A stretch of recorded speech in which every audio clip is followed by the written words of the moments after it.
आज चाहिँ म ब्यालेन्स भएको गरी साथीलाई सम्झिनु पर्यो।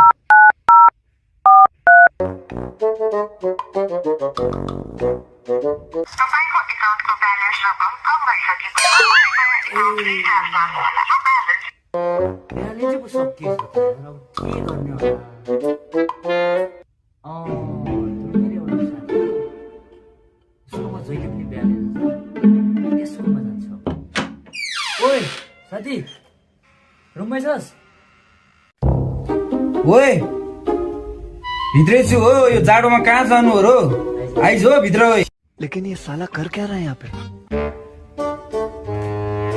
ओइ अमन सुन न यार, लास्ट इमर्जेन्सी पऱ्यो के, मलाई यो नम्बरमा फोन हान्देऊ न।